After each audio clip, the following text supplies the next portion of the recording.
신명기 26장 16절에서 19절까지 보겠습니다. 오늘날 네 하나님 여호와께서 이 규례와 법도를 행하라고 네게 명하시나니 그런즉 너는 마압을 당하고 성품을 다하여 지켜 행하라. 네가 오늘날 여호와를 네 하나님으로 인정하고 또 그 도를 행하고 그 규례와 명령과 법도를 지키며 그 소리를 들으리라 확언하였고 여호와께서도 네게 말씀하신 대로 오늘날 너를 자기의 보배로운 백성으로 인정하시고 또 그 모든 명령을 지키게 하리라 확언하셨은즉 여호와께서 너의 칭찬과 명예와 영광으로 그 지으신 모든 민족 위에 뛰어나게 하시고 그 말씀하신 대로 너로 내 하나님 여호와의 성민이 되게 하시리라.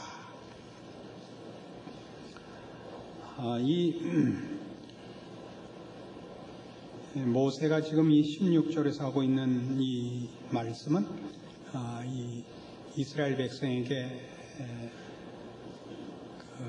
명하고 또 설명한 율법에 대한 가르침의 일종의 한 결론입니다. 12장 1절에 가시면 이렇게 시작했었습니다. 12장 1절에 네 열조의 하나님 여호와께서 네게 주셔서 얻게 하신 땅에서 너희가 평생에 지켜 행할 규례와 법도는 이러하니라 로 시작해서 이제 오늘 26장 16절 오늘날 네 하나님 여호와께서 이 규례와 법도를 행하라고 네게 명하시나니 그런즉 너는 마음을 다하고 성품을 다하여 지켜 행하라. 이렇게 말하자면 시작과 끝이 말하자면 한 단락을 이룬 것입니다. 네게 주셔서 얻게 하신 땅에서 행할 규례니 이것을 지켜 행하라 이겁니다. 우리가 이런 부분을 보면서 놀라는 것은 결과적으로 우리가 알고 있는 구약과 이스라엘 역사를 통해서 보는 것은 이스라엘 백성이 이 법을 지키는데 실패했다는 사실이고 우리로서는 상당히 놀랍기도 한 결론이기도 합니다. 왜냐하면 그런 기적과 놀라운 체험 속에서 어떻게 이스라엘 백성이 이 규례와 법도를 외면하고 딴 길을 갈 수 있단 말인가 하는 생각이 드는 것이 당연하기 때문입니다. 게다가 하나님께서 얼마나 자세히 설명하셨는가 하는 데서 놀라죠. 예를 들면 우리 십계명으로 대표해보면 말하자면 네 하나님의 다른 신을 두지 마라, 살인하지 마라.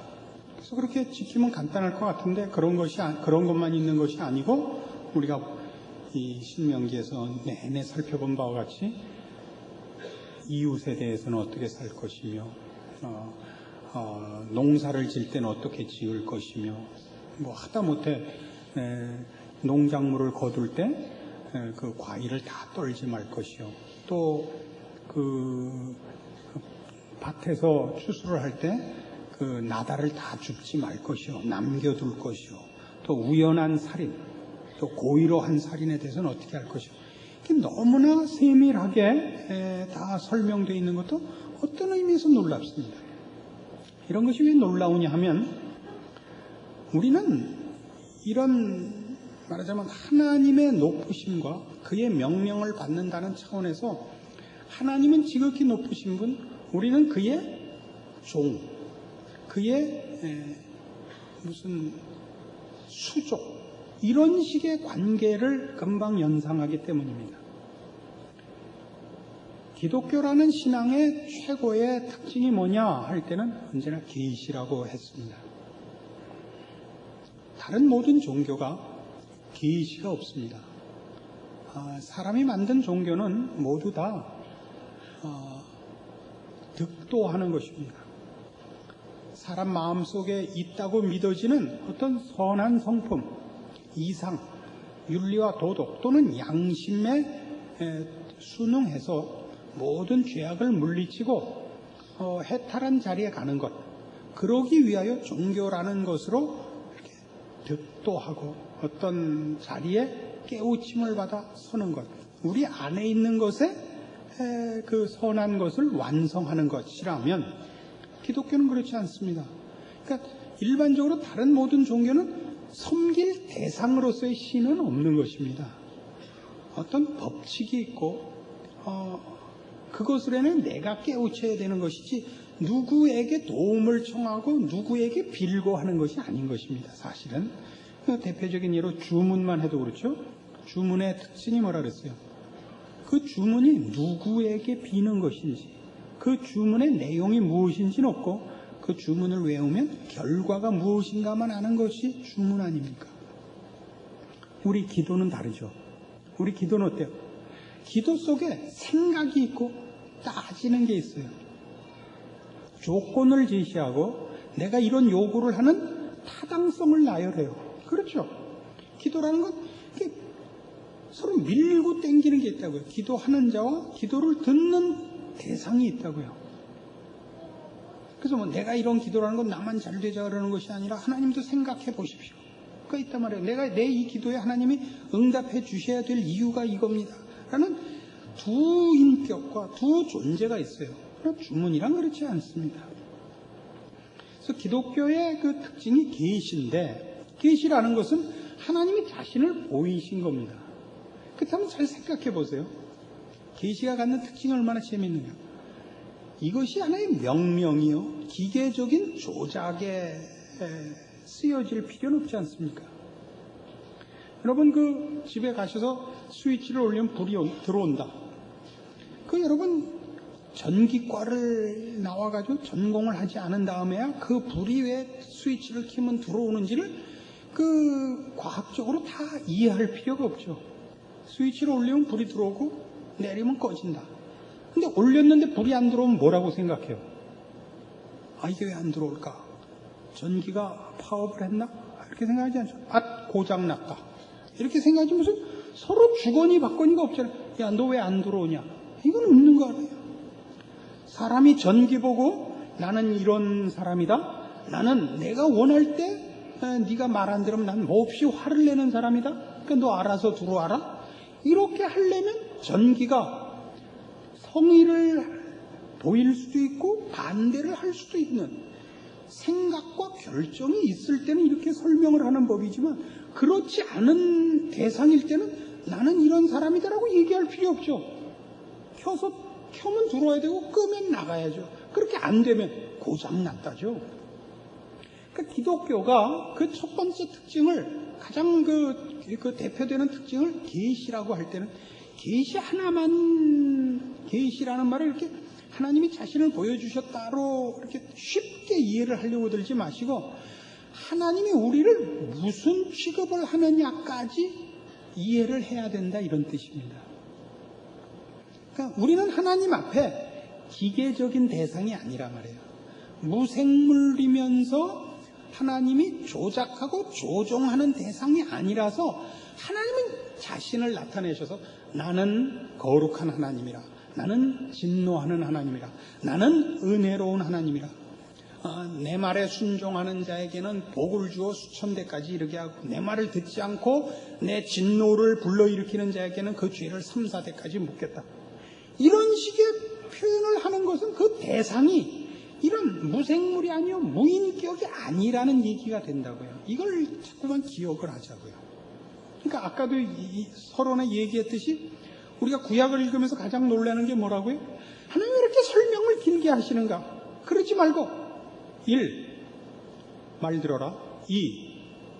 말 안 들으면 죽는다. 3. 다시는 귀찮게 하지 마라.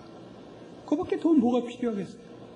근데 그렇게 안 돼 있고, 하나님 왜 그렇게 많이 말씀하시고 이스라엘은 또 왜 그렇게 말을 안 들어 먹느냐 이겁니다. 왜 그런다고요? 우린 여기서 인간의 그 본성이 죄라는 것을 확인하는 것도 물론 중요한 하나의 내용이 됩니다만, 하나님이 이 인간을 이 죄악된 성품으로 인하여 하나님 말씀을 반대하는 것을 끝까지 견디시고 그것을 고칠 때까지 포기하시지 않음으로써 하나님이 과연 우리를 하나님의 형상대로 만들었고 인격적으로 대접하사 정말 사랑의 대상으로 삼으셨고 자신을 계시하고 설명하는 대상으로 삼고 계시다는 걸 절대 놓쳐서는 안 된다 이겁니다. 그래서 그 기독교의 대표적인 독특한 특성이 뭐냐 그러면 저는 계시와 믿음 혹은 이 믿음을 다른 말로 해서 인격성이라고 말하고 싶습니다. 다른 모든 종교는 방법이죠. 오늘날 이 문제에 있어서 기독교가 이런 우리 인간이 가지는 일반적 종교성의 그 영향을 받아서 잘못 가고 있는 게 성령론입니다. 성령 하나님이 인격적 존재로 우리에게 명하시고 또 우리가 성령 하나님께 기도해야 되는 대상이라는 걸 잊고 성령을 무인격적인 어떤 파워로 생각하거나 어떤 신비한 초월적인 방법으로 생각을 해서 성령 하나님을 내가 필요한 무슨 일에 쓰는 무슨 뭐 약으로 쓰려고 들어요 자꾸. 위로가 필요할 때 쓰는 무슨 뭐 진통제 내지는 뭐 위로하는 약 이렇게 쓰지 그분에게 부탁을 하고 은혜를 입어야 되는 대상이라고 생각을 하지 않는다고요. 이런 것들이 다 기독교에 대한 기본적인 시각과 안목이 잘못된 데서부터 나오는 것입니다. 그래서 보세요. 이런 많은 설명들 이제 더 가서 보면 신명기 30장 19절 신명기 28장 가시면요 이런 것도 재밌지 않아요? 저만 재밌나? 28장 1절 네가 네 하나님 여호와의 말씀을 삼가 듣고 내가 오늘날 네게 명하는 그 모든 명령을 지켜 행하면 네 하나님 여호와께서 너를 세계 모든 민족이여 뛰어나게 하실 것이라. 네가 네 하나님 여호와의 말씀을 순종하면 이 모든 복이 네게 임하며 네게 미치리니 성읍에서도 복을 받고 들에서도 복을 받을 것이며 이렇게 복을 받고 15절 네가 만일 네 하나님 여호와의 말씀을 순종하지 아니하여 내가 오늘날 네게 명하는 그 모든 명령과 규례를 지켜 행하지 아니하면 이 모든 저주가 네게 임하고 네게 미칠 것이니 네가 성읍에서도 저주를 받으며 들에서도 저주를 받을 것이요 또 자동차를 타도 저주를 받고 지하철을 타도 저주를 받을 것이며 그죠?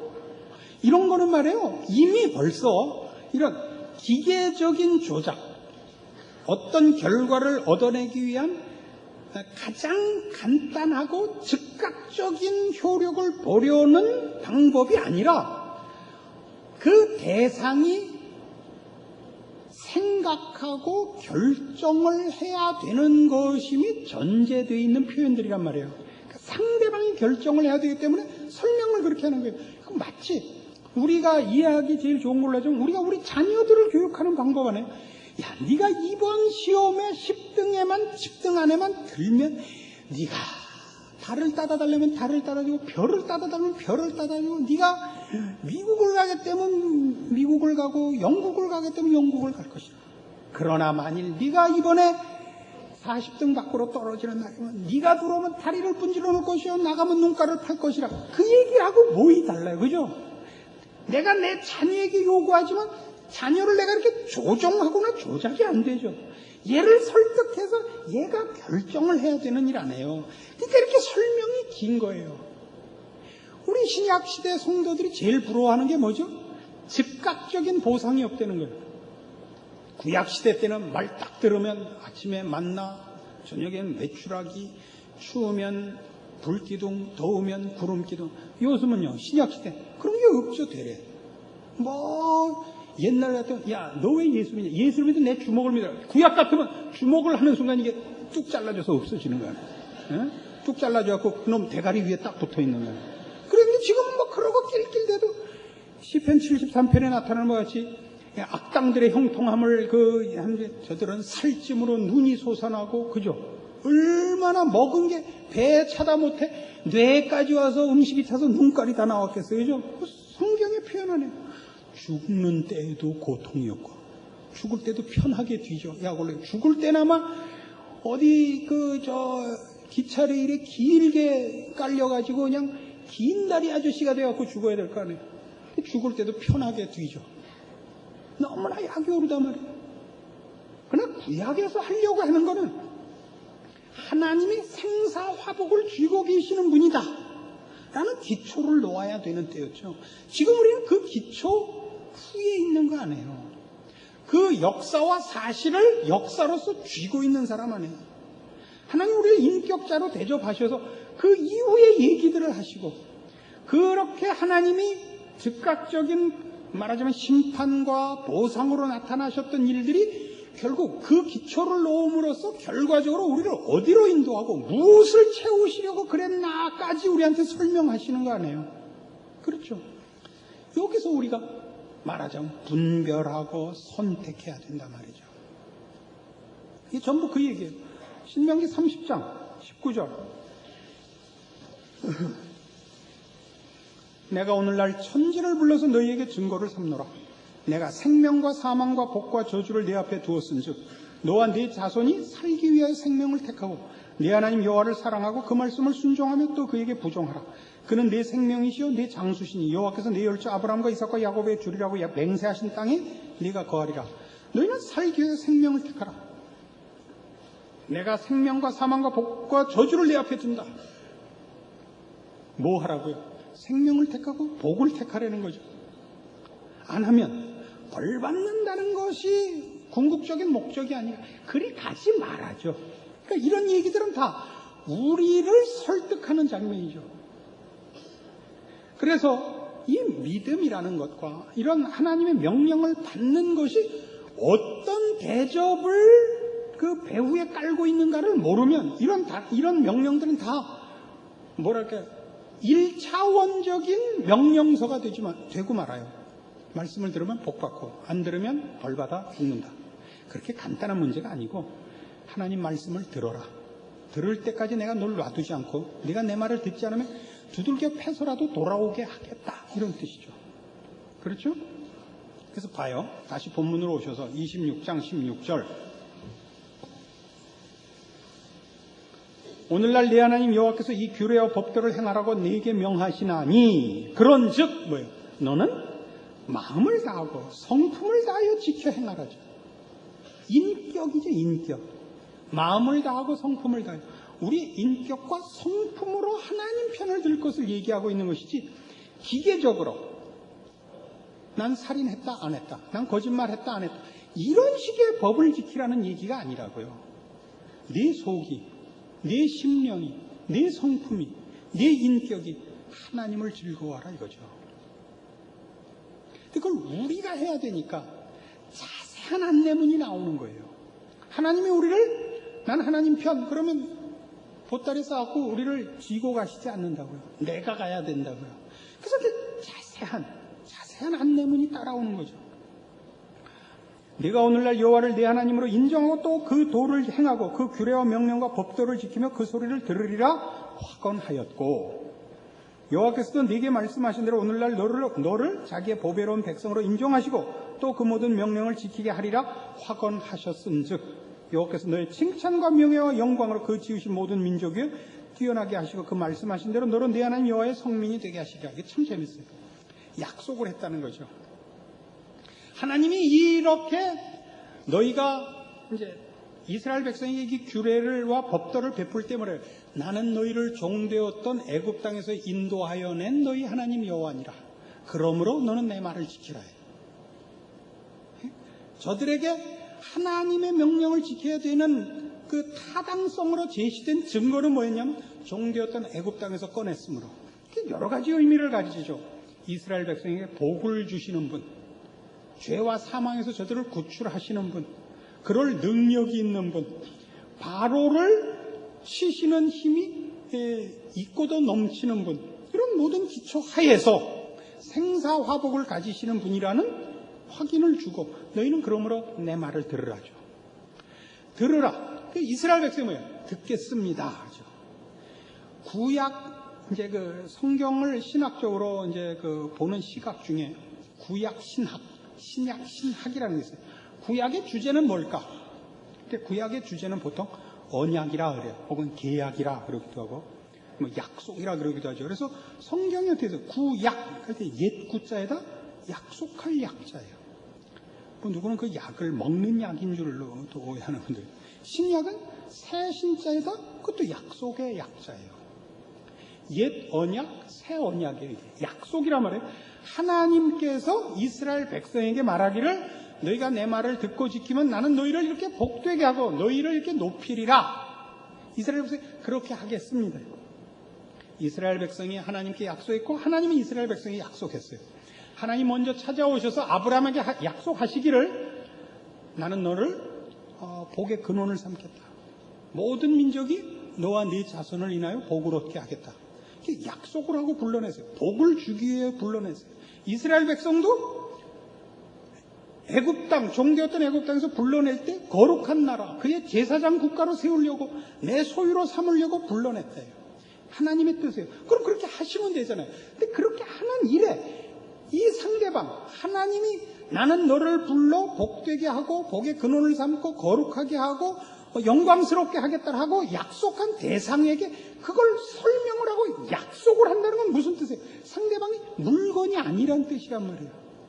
그러면 물건이 아니면 어떻게 되냐면 이 약속을 하고 그 상대방에게 그 약속을 이루되 상대방이 인격적 존재인 거로 상대방이 거기에 순응을 해야 되죠. 그래서 상대방에게 약속을 또 시켜요.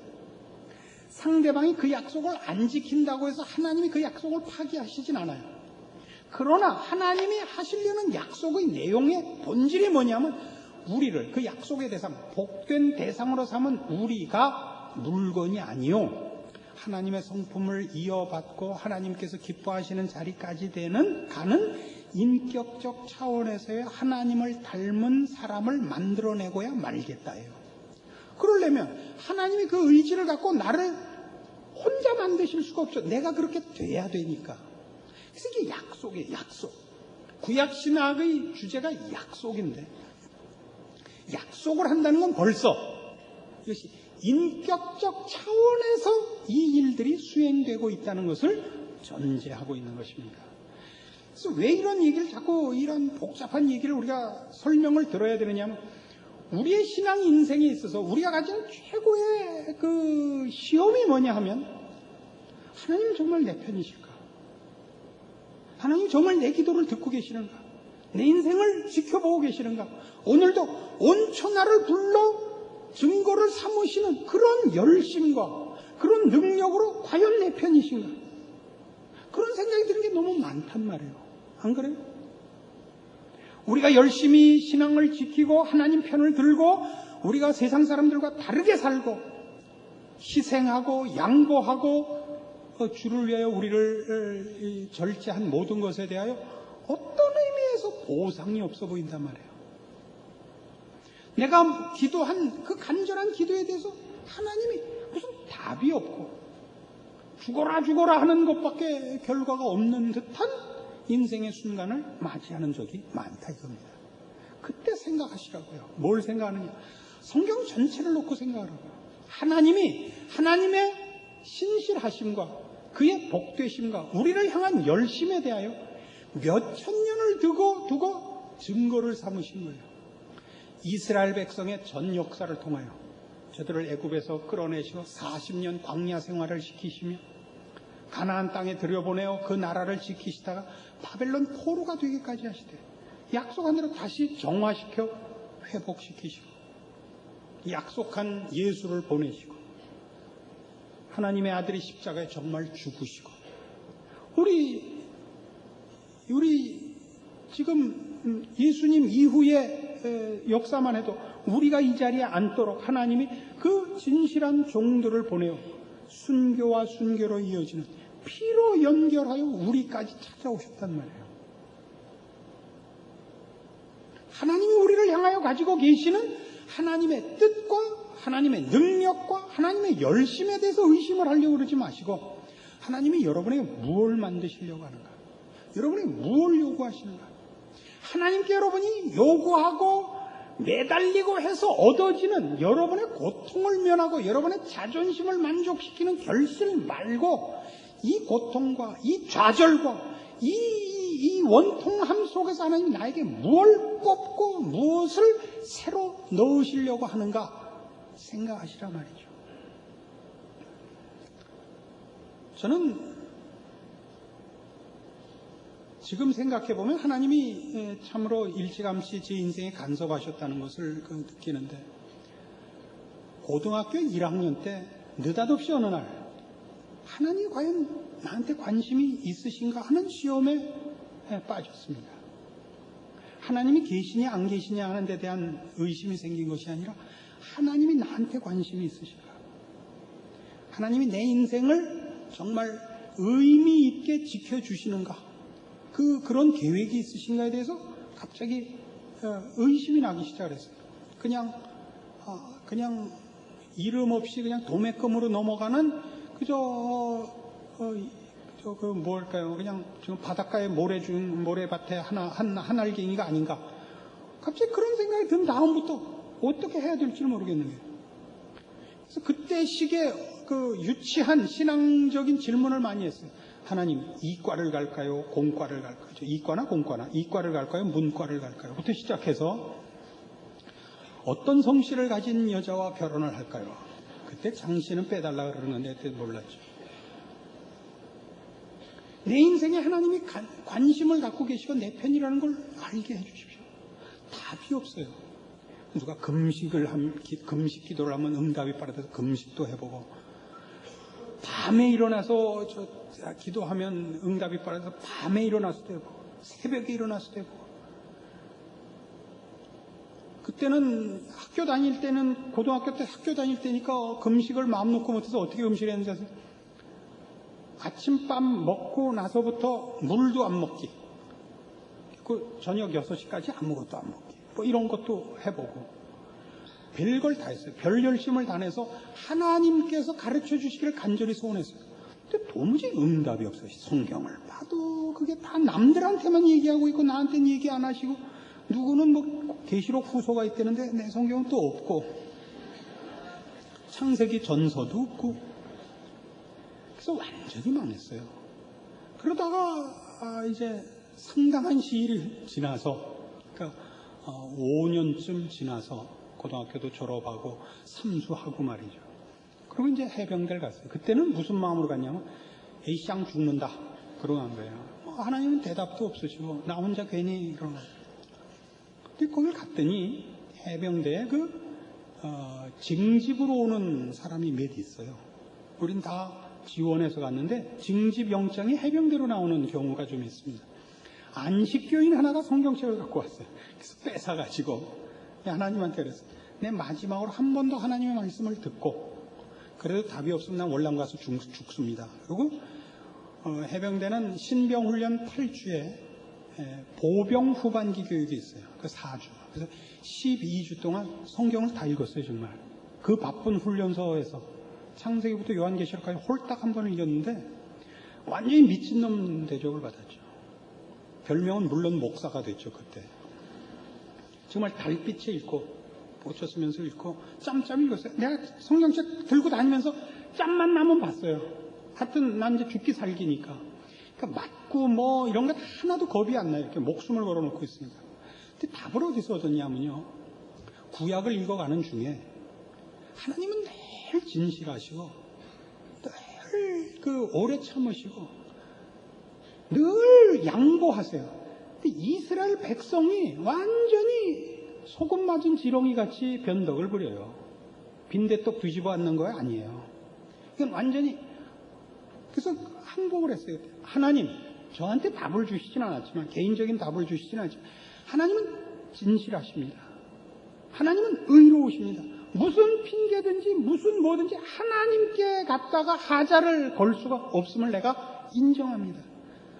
문제는 사람에게 있습니다. 항복을 했어요. 오늘 그 이후의 얘기를 들으시려면 따로 오시고, 오늘 우리가 성경에서 배우는 게 그건 겁니다. 하나님의 신실하심과 우리를 향한 끝없는 자비와 용서와 인내와 열심에 대해서 여러분이 늘 신앙상의 문제를 걸지 마시고 이런 성경의 내용들을 읽으시면서 우리가 늘 못됐다, 내 욕심 채우기에 바쁘고 나한테 이익이 되지 않는 걸 늘 하나님 앞에 때를 써놓고 안 준다고 또 아우성치는 어린아이와 같다라는 걸 확인하시란 말입니다. 하나님은 우리에게 오셔서 우리를 대접하시며 우리에게 설명하시며 우리의 시행착오를 그걸 용납해 주신단 말이죠. 우리가 하나님 말씀을 거절하고 딴짓하는 것까지도 기다려주세요. 그러고 와서 거봐 돌아와 그러시죠. 내가 돌아가려고 그랬는데 하나님이 그만해서 나 안 돌아가요. 사람 꼭 곧다우로 얘기를 하더라고요. 그때는 돌아와 그러면 맞습니다. 그리고 돌아와야죠. 안 그래요? 이것이 성경이 우리에게 사실은 가르치려는 가장 굵은 내용이라 할 수 있습니다. 우리가 우리의 신앙생활에서 말하자면 원통하다든가 불만이라든가 시험에 걸리는 것은 언제나 우리로 말미암는 것이지 하나님으로 말미암는 것이 아닙니다.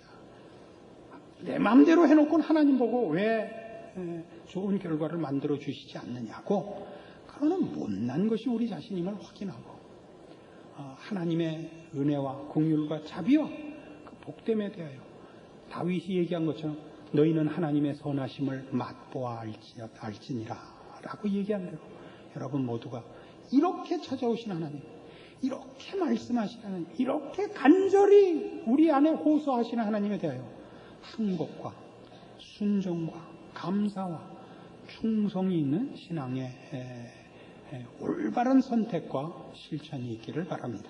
기도하십시다. 하나님 아버지 은혜를 감사합니다. 우리 하나님의 신실하심과 그 의로우심과 긍휼과 자비와 복되심과 우리를 향하신 사랑에 대하여 저희가 아멘합니다. 우리의 잘못과 못남과 무지함과 어리석음과 미련하고 게으름으로 인하여 늘 사고가 발생하는 것입니다. 우리는 그 잘못을 늘 하나님께 돌리곤 하는 못난 것들입니다.